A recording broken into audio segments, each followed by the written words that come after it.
Welcome to the SCHEELS Outdoors podcast, your source for information on hunting, fishing, and all of your outdoor passions. Hello, everybody, and welcome to the SCHEELS Outdoors podcast. I'm your host, Mike Anderson, here with my co-host, Ashley Sorensen. Ashley, how you doing today? I'm doing great. Good to see you. Good to see you too. Yeah, I was actually out of the office the whole day. I brought my two kids to the zoo today, so we were just kind of on a little outdoor adventure there. So I'm back into the office doing another outdoor adventure here. This time a little bit different. We have Luke Hentges and Tera Lindsay with us. They are hosts of the new YouTube series Rods and Reloads, and they are some big fish anglers. As seen behind us right here. Yes. This is unreal. I want to know the story on this. Yes, we're definitely going to ask the story on this trip. For those of you just listening on the listening platform, we got a picture of the two behind us right now with some giant catfish. So this is going to be a fun one. Luke, how about you introduce yourself and tell us what you're all about? Well, I'm Luke Hentges. I grew up by Bemidji, Minnesota.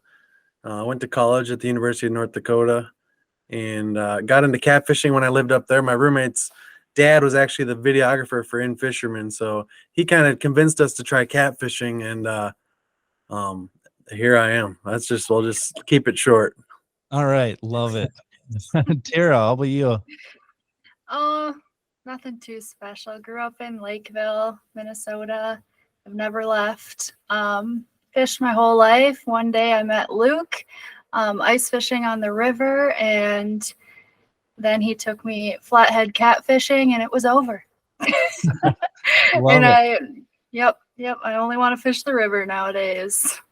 That's very cool. Awesome. So how is it fishing the river? Isn't it kind of sketchy down there? Or are you guys just adrenaline junkies or what? Yeah, where we fish, it's unchannelized, so it's natural. And the river gets really low in the summer sometimes, and I run a jet boat specifically for the river. Most prop boats, if you have a propeller on a motor, majority of the time, anywhere from where I live up to Granite Falls, where the Minnesota officially starts being non-channelized below the dam, you pretty much need a jet boat if the water's low, and it can be really dangerous. We almost got ejected last year in the boat. It was pretty scary. Dang, that is pretty wild. So how did both of you guys, I mean, Terry, you briefly talked about how you got into like catfishing and big river monster fishing, but so Luke, how did it start for you? It pretty much before it was just channel cats, which is the smallest species of the main three catfish in North America. And I hadn't really experienced flatheads. I hadn't experienced blue catfish, and I hadn't really got into the whole trophy fishing thing. I was actually working in Aberdeen, South Dakota for an implement there, and I had a friend that talked to me. He's like, I want to go fish alligator gar in Texas. And I was like, dude, I want to go fish alligator gar in Texas, right? And we're like, well, let's do it. So like literally a month later, we decided to make a trip to Texas to fish alligator gar. If you're not familiar with alligator gar, they get up to 10 feet long. They have a ton of teeth. They get to 300 pounds. They're just a crazy freshwater fish. Yeah, and there's some gnarly looking fish for sure. How do you go about catching something like that? Like, what kind of bait do you need? You use like a carp head, a 10-pound head of a carp. You can throw half of a carp body on, and you throw it on the bottom without a weight. Just let it sink, and then when your line starts going, it's quite the complex way to catch them. How we do it, we run electric beepers, and you let them run for 20 minutes because they always go up or down river, and then they come back to where they took your bait to swallow the bait. So it's really weird. Wow. But it's fun. We went and did that, and on the way there, we should start a YouTube channel. This was 10 years ago now, and so we started a YouTube channel called Northwoods Angling, which we got up to almost 40,000 subscribers before we kind of quit putting videos out. My business partner on Northwoods ended up being that videos we made got him a position on a fishing show on a major TV network. So now he does that, and that kind of stopped everything that had to do with Northwoods in the last year and a half. So I started my own channel, and I grew pretty good in the first year. And then I met Tera, and she was actually video editing for me on my channel. She loved doing it, and I don't like editing. It's time Very consuming. time consuming. Yes. Yeah, it's time consuming. And she mentioned me, she's like, man, we should make a channel together, and make it feel like she was just helping me out of the goodness of her heart. I mean, nothing she was doing she wasn't Fish on Luke. That was my channel. And I was like, well, let's start a channel together. So I quit putting videos on Fish on Luke, and we started Rods and Reloads. Literally, our first video was 3 weeks ago. We're fresh. Nice. We're fresh on it, and it's been fun. And we got a lot of trips planned here coming up too. So I like it. Just hot off the presses. So did you have like people that followed your channels before just like migrate to your new ones, or is it like a slow process? Or migration's tough on YouTube. It doesn't really work like you want it to. Even like our TikTok, Tara's got, I don't know, 15,000 followers on TikTok, and I have almost 10,000. And it's just like they don't migrate very well, especially YouTube. YouTube's the hardest platform to grow on by far. That Instagram can be kind of tricky sometimes too. But yeah, it's not a lot of transition. A lot of our close followers, people that have followed me for a long time, obviously came over. But yeah, we're just excited to start our new journey. So when I saw you guys posted some of Idaho, a trip, so you guys have already started some of your trips. Yeah, Tara, you can go on that. Yeah, we're really starting her off with a bang here. So one day Luke was like, oh, do you want to catch a white sturgeon this year? And I was like, well, yeah. And this all kind of happened right when we were dabbling with the thought of creating this channel. And we looked at tickets, and then before I knew it, Luke was like, yep, we're going. Book the tickets, we're going. So I was like, all right. And so we went to Idaho, stayed with some of his friends. I'm not much of a trout fisherman, I will admit, but we went trout fishing, and I get it. I get why people love it. It's so fun. And then we went white sturgeon fishing, and that was epic. It was like pulling up a wet mattress off the bottom of the river. It was incredible. And so obviously we thought of this beforehand, but we were like, this is a perfect way to kick off our channel and show people what we're about, and which is big fish. So yeah, it was a great trip. And of course she got the biggest one. Yeah. That's the way that it always goes. Yes. It doesn't matter if I take my wife, my 7-year-old daughter, probably even my 2-year-old daughter, they're going to catch a bigger fish than me. It's just fact. Yeah, she got the first fish, and it was 7 feet. And then we didn't catch anything bigger than that. It was a tough trip. It was a really tough trip for sturgeon in terms of catching big fish, but we're going again here, probably either before the end of this year or next year. We're going to go again and go to a different body of water that has a lot bigger fish in it, probably like 9 and 10 footers. Oh, you're talking like 7-footer isn't a big fish. But No, for white sturgeon, it's a good fish, but it's not like an impressive fish. But how many pounds is that 7-foot fish? Well, I know my 7.6 to the fork was estimated on the chart at 330. Jesus. So Tara, how do you pull this fish out of the water? I'm like, I can't imagine. Lot of girl power. Yeah. Just channel it, right? Right. I was using an extra heavy rod, and she was folded pretty well. But it took about 20-ish minutes, I'd say, and I did not want help. I'm one of those. Yeah. Even if I might need it a little bit, but I don't want it. Yeah. And so I was gonna get that fish up into the boat no matter what. And I was having back issues the week before we had left. And I was like, great, God, this is great timing. Right before we go to this big fish pond. But yeah, I don't know. I just toughed it out, got her up there, and it was really cool. And your back's okay? Oh yeah. I didn't even feel it. All the adrenaline. Just high on Right. adrenaline at that point. Yep. That's exactly what it was. You guys are just like 2 peas in a pod. I love it. Hey, do you want to go to Idaho? Yeah, sure. Why not? You got a plan? Not really. We'll figure it out. That's exactly what it's like. I just did it 2 weeks ago. I said, "You want to go fish gator gar?" She's like, "I do," and I was like, "All right." I booked 2 tickets and rented a house. Nice. Yeah. When is that one coming up? August 3rd, we leave. Okay. Okay. So content to come. Yeah. Oh yeah. So, question on the Idaho trip, like, did you fish a different style when you were out there versus like if you're fishing the river around here? I mean, when we're fishing, I'm almost identical to how we fish here. Or if you see guys going to the Rainy, they're fishing the same way we're fishing for white sturgeon on the Snake River.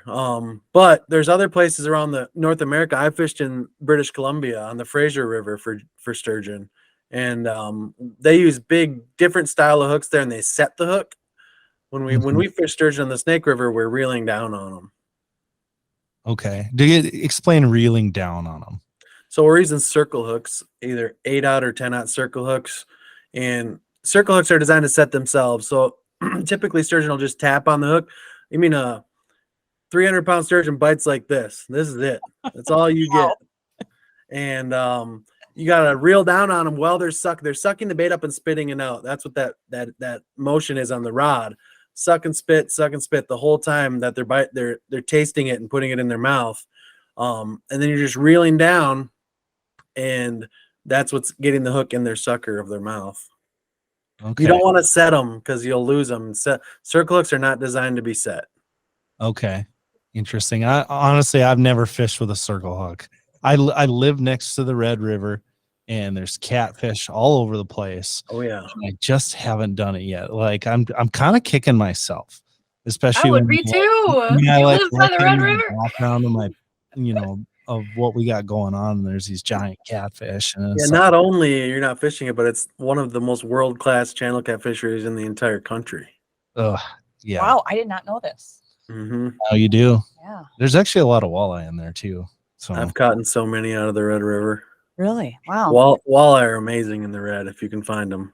Mhm. So what's the biggest catfish you've caught in the Red? The biggest catfish I've caught in the Red was just over 25 pounds. Wow. But I broke that last year in Wisconsin, which we were just on our trip in Wisconsin last week. I got a 27.2, which is like that's a ginormous channel cat. Huge. Wow. Yeah, that's a big fish. So, random question: have you guys ever tried noodling for them? Every time. We get asked that a lot.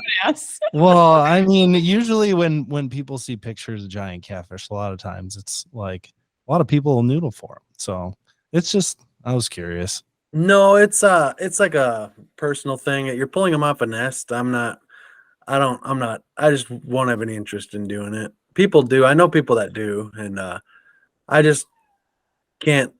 First off, I don't want to go underwater and grab a catfish in the mouth.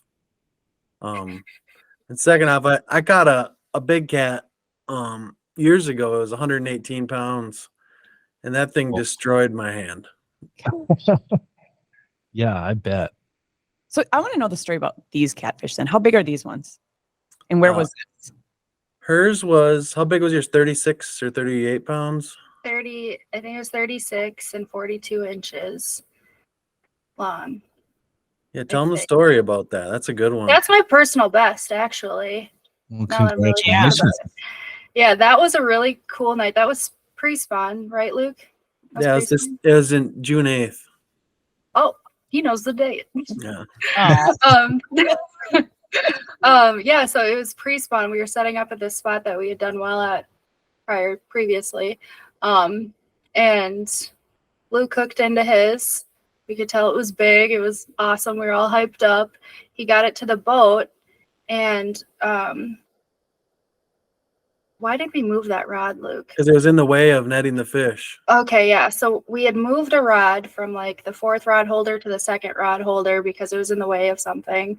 And we're focused on this fish that Luke's catching. And then all of a sudden, this rod that we moved, the line is like 50 yards away from where it started, and it was ripping. And we were like, no way is this happening. And so I picked it up. Set the hook, reeled her in, all while Luke has his fish in the net on the side of the boat. I don't know. This happened to us last weekend too. We get a lot of really, really cool doubles. but yeah, so we got that fish to the boat, and he actually had a buddy who was out fishing a couple bends down from us. He called him up and he was like, hey, can you come take some photos of us, because this had just happened? And so he came over, took photos and filmed for us, and we sent him swimming happy and healthy. And it was one of my favorite trips that we've had, flathead catfishing, I'd say. So it was a really cool day. Those are both flatheads? Yes. Yep. There, okay. Yep. Wow. I'm just like in awe right now. I like have too many yet not enough questions at the same time. It's like, this is just super cool. This And It is also, cool. what's different about channel cats to flatheads, I'm not going to get too much into the biology of the fish, but we use giant live baits for flatheads, unlike channel cats use cut bait. Mm-hmm. So we're throwing big bullheads out, big sucker minnows out. I'm like 8, 9, 10-inch live bait on hooks, and that's what those fish ate. Okay. What's the craziest thing you've thrown out and caught a catfish on? Probably. I do want to catch one on a walleye. I haven't done it yet because you can't do it in Minnesota. Mm-hmm. Yeah, they'd probably frown upon that. It'll probably get frowned upon even if I do it legally in another state. But Yeah, I have earmuffs on. the craziest bait I've caught a catfish on. Ooh, I don't know if I used anything too crazy. Probably like a big bluegill in Wisconsin, a giant one that you would eat. And Okay. Tara, I saw you had a quote about you fish for the fish that eat the fish you fish for. I was like, yeah. I love that quote. That actually came off the back of the brand Catfish clothing. They're a big catfish brand. Luke was wearing a shirt and we were on the Red River actually, and it said that on the back, and I was like, I think that's my life motto. That's definitely like a power moves only quote right there. I'm saying. Oh, you like to fish for walleye or bluegill? Yeah. The fish I fish for eat those fish. Yeah. Yep. Yep. I'll give you respect for that one for sure. So have either of you caught anything off of like a can of Spam or nothing like that? No, I don't. Tara might have. I've done the Kool-Aid chicken thing. What is the before thing? So you soak chicken in Kool-Aid, and then you put it on your hook, and channel catfish eat it. So before I had met Luke and realized how I'm really supposed to be doing it and what bait fishing is, and et cetera, I was doing all of these like funny little concoctions.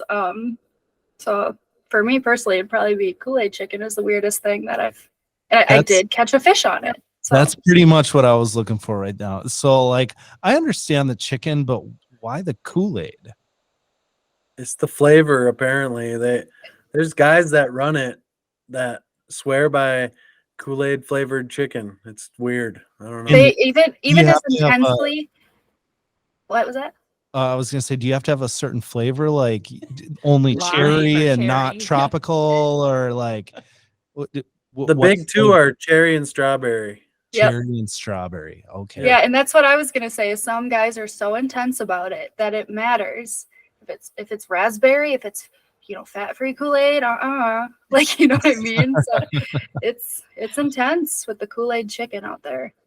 Did you try the chicken before you tossed it on the hook? Or oh my! You're talking raw chicken. Probably raw right? chicken. I was thinking. Yeah, well, just cook it once, like cook your chicken and take a bite and put her on the hook and throw it out there. Maybe.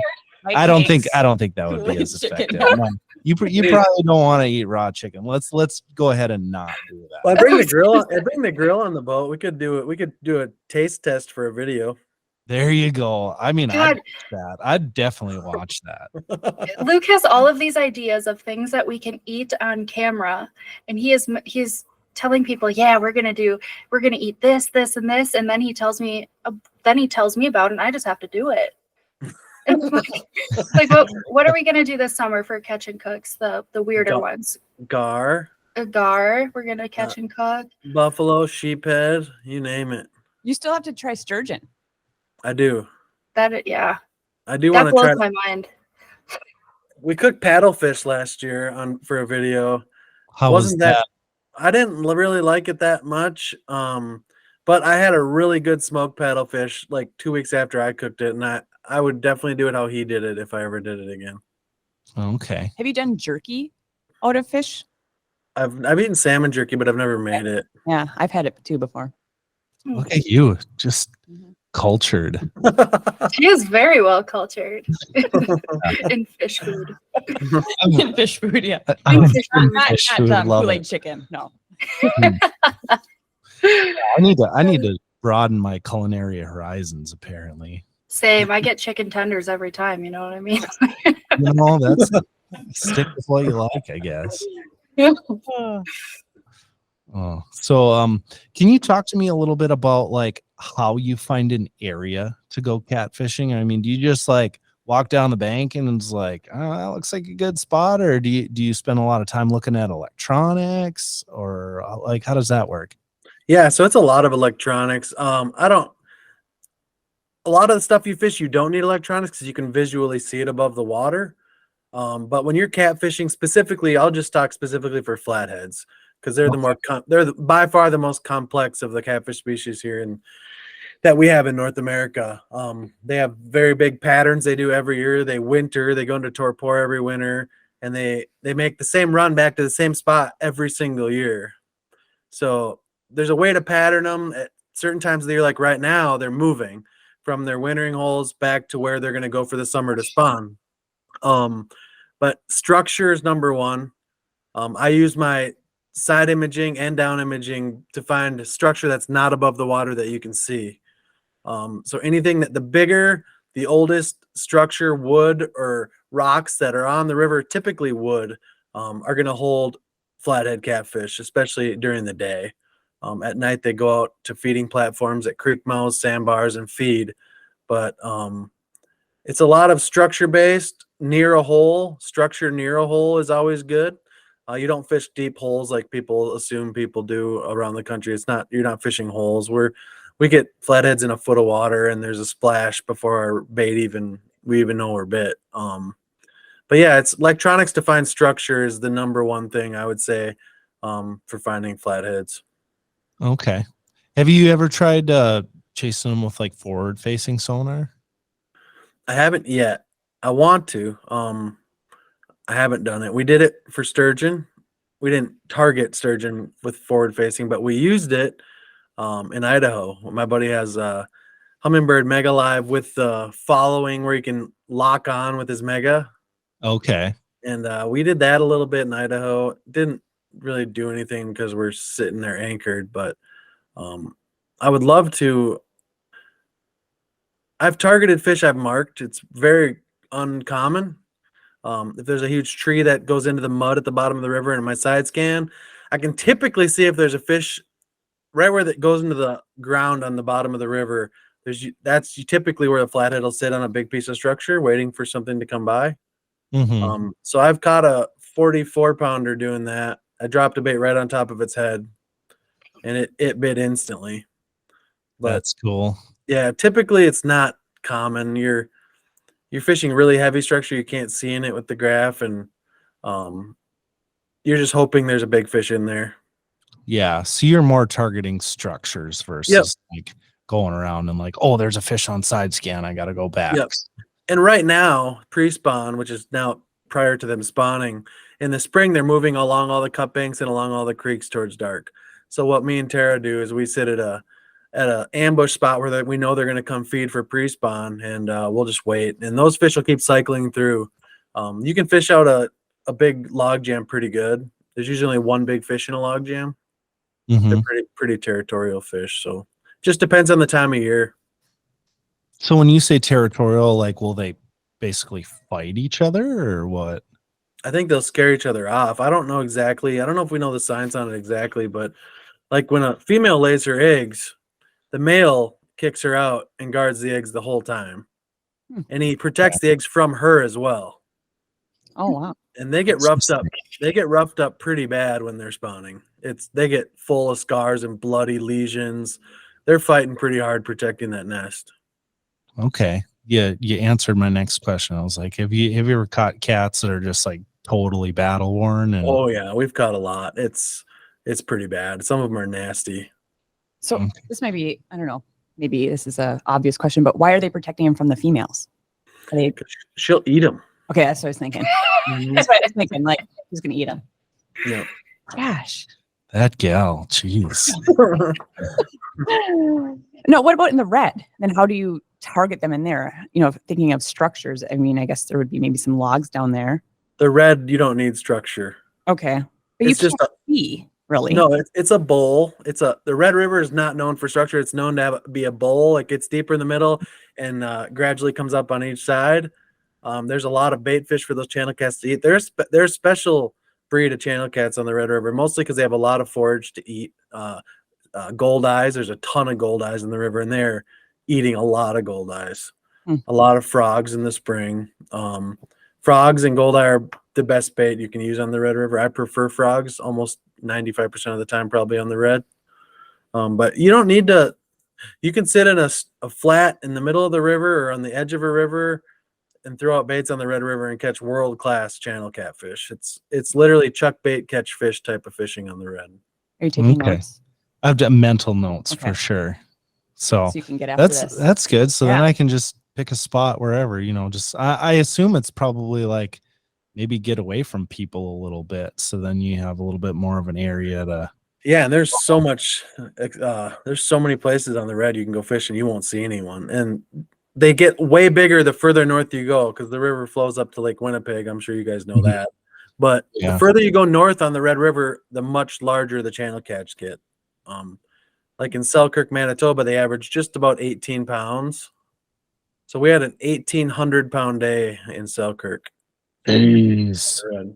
So I've fished Selkirk, but it was for walleye, Of course. greenbacks, Yeah. Actually, the very first time I went there was with Blackwater Cats, and they do guiding for. Yeah, Donovan's great.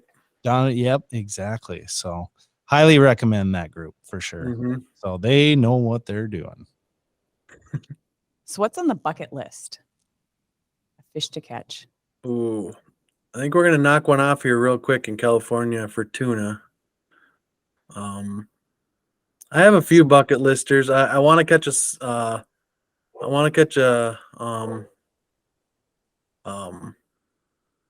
I do want to catch a Goliath grouper, but more people I know that catch them say it's kind of sucks. You drop a huge live bait down, they grab it, and then you just fight for your lower back for 40 minutes trying to get it up to the top.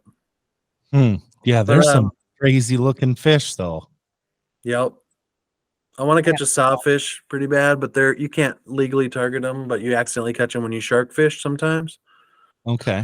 But I think a big tuna is up there. I've done a lot of my bucket listers in the last 5 years probably, but there's still some fish I do want to catch. There's always one you want to catch sooner or later. Tara, what's your number one? So I'm a noob. I have tons of bucket lists left to share. So alligator gar is a big one for me. So we'll knock that one off in August. And then when we were down in Florida, I hooked into a spinner shark and it came off the hook. So I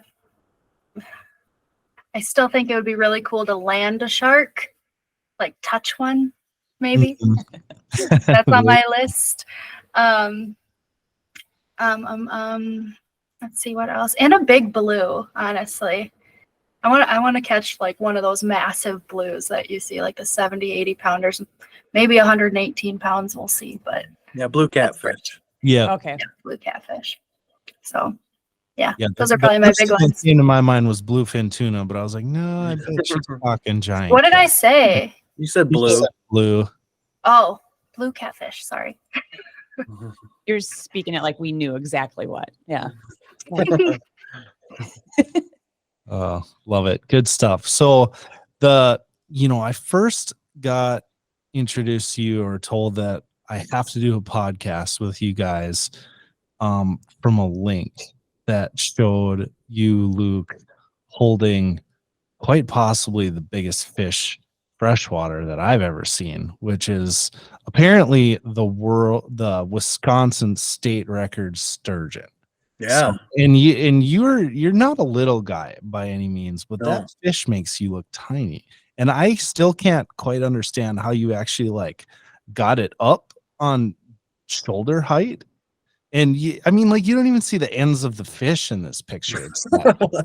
So I need to hear the story on this. It's a good story. I'll just start there.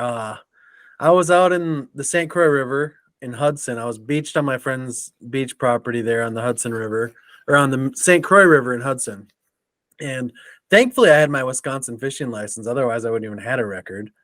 But we had been in Wisconsin fishing channel cats, so I had my Wisconsin license.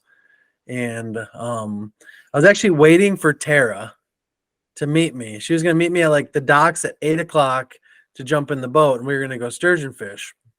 And she was late. Oh, Thankfully. waiting on a woman. Okay. Thankfully late. Thankfully. Hey, hear him out here though. I was waiting for her, and I was like, I'm just gonna throw lines out. I knew she was running behind, and I'm like looking around the shore for agates, and I had my rods in the boat. I'm like walking on the shore a little bit looking for agates. We're big rock hounds. We look for agates on the rivers. And I had my rods out. I'm like, I'm gonna get back in the boat and just watch the rods for a while. So I'm sitting there watching the rods, and I got bit, and I started reeling down on it, and I'm like, oh, it's a sheephead, because you catch a lot of sheephead on the Croix.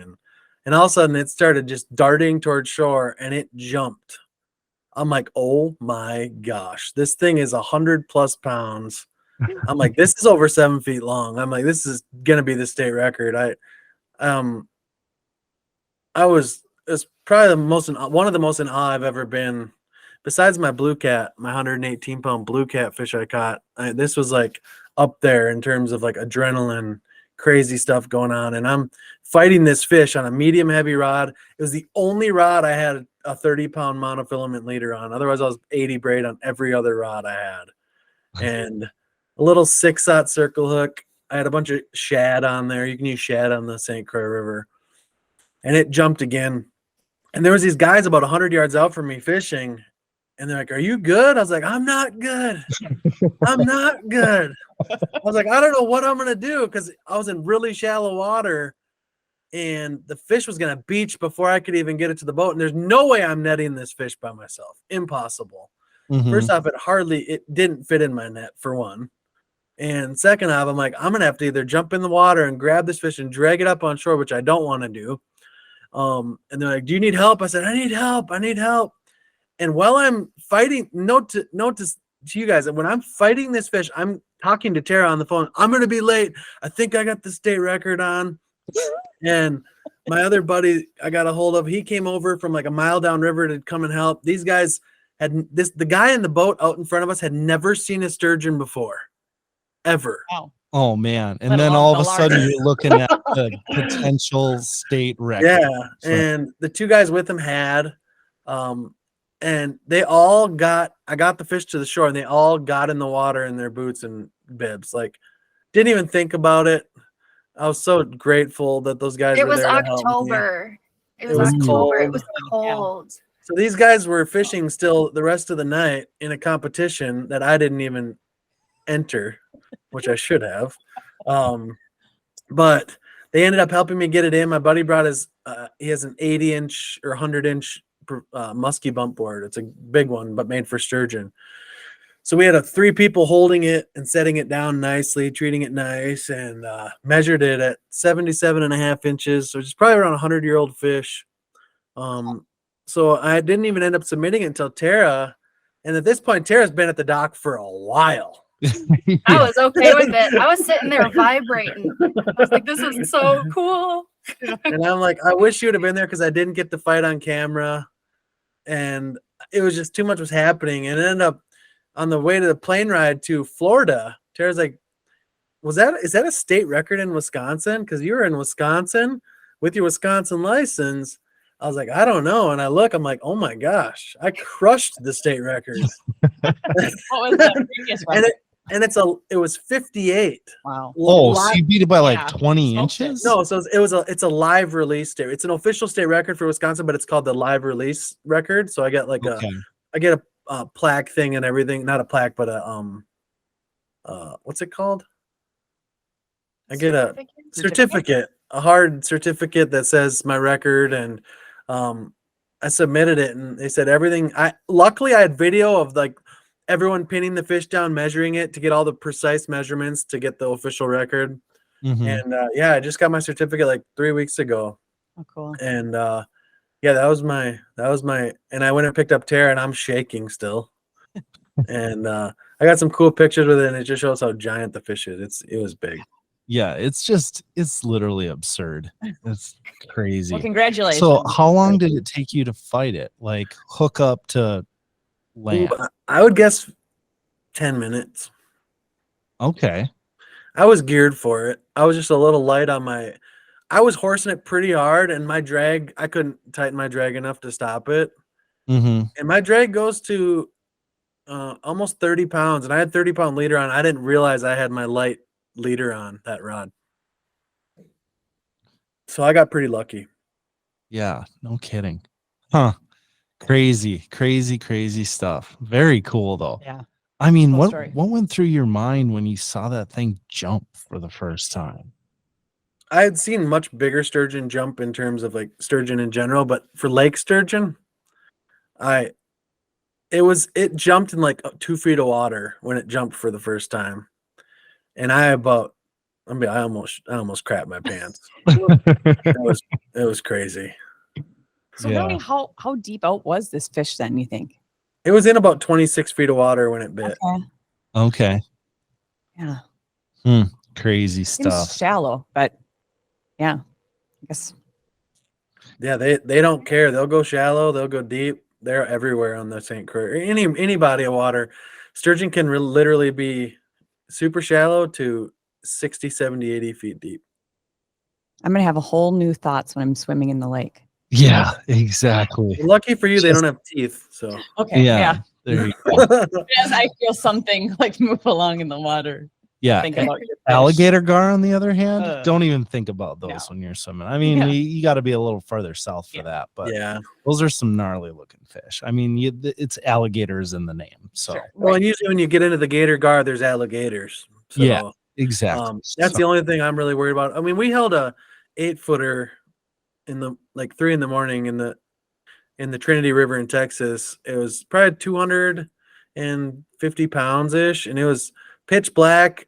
And there's alligators in there, and there's water moccasins, but we didn't even care. We just jumped in. Ugh. You guys nervous, are Tara? a different breed.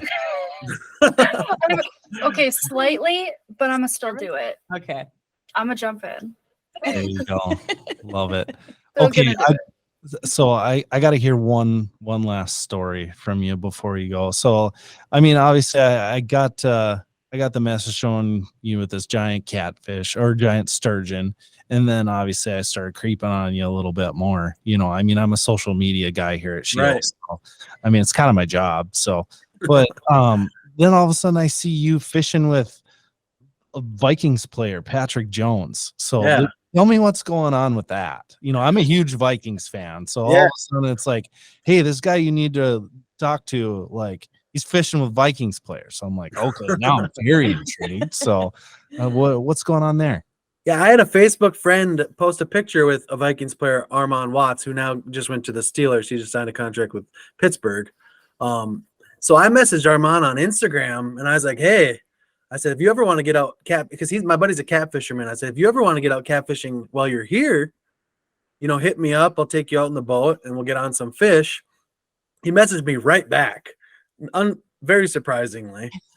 And he's like, heck yeah. He's like, let's go out tomorrow. I was like, oh my gosh, this Whoa. happened fast. That And, escalated quickly. So he messaged me back, and I got his number, and he's like, I'm bringing some teammates with too. I was like, what the heck did this turn into? And at that point, I'm like, I had to call my buddy that has a V8 jet boat. I was like, I need you, and we're gonna take your boat to take these guys out. I was like, I didn't know who was coming, And it ended up being Pat Jones, the second, who is an outside linebacker, and his teammate DJ Wanham, who plays by Daniil Hunter most of the time, outside linebacker. And I'd never like hung out with Vikings players or professional football players. I met Randall McDaniel at my sister's wedding way back in the day when I was a little kid. And Okay. Yeah, that name brings back memories. You know, some good, most bad, but you know, right. let's not talk about that. Let's talk about current.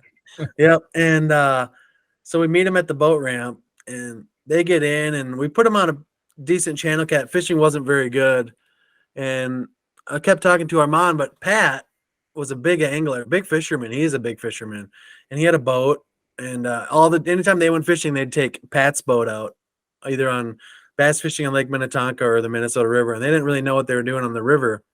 And Pat grew up in Virginia, next to the James River and the Potomac River, and never really catfished, but he wanted to get into it and learn. So I got Pat's number, and me and Pat kept in touch. I still keep in touch with those guys, all of those guys, but me and Pat talk a lot, and he's big into catfishing now. He wants to get into it even more, and we just became good friends.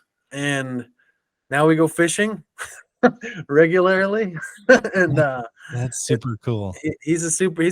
I keep forgetting he's a young guy. He's only 20. He's 24 years old now. Mm-hmm.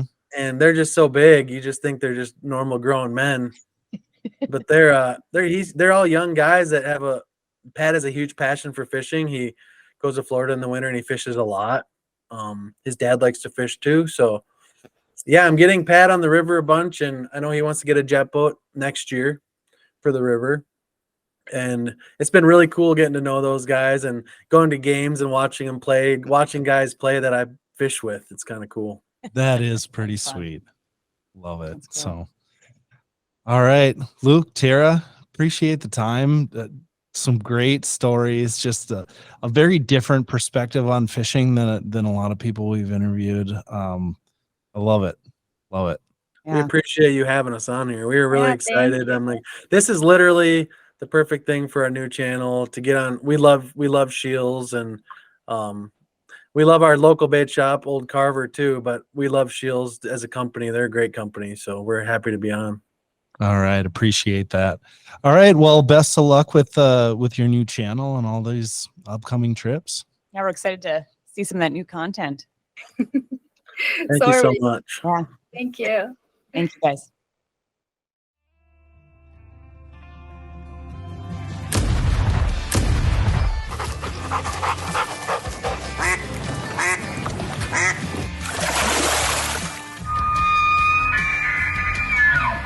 Thank you for listening to the SCHEELS Outdoors podcast. Stay tuned for future segments and visit our social media pages, SCHEELS Outdoors on Facebook and Instagram for daily updates.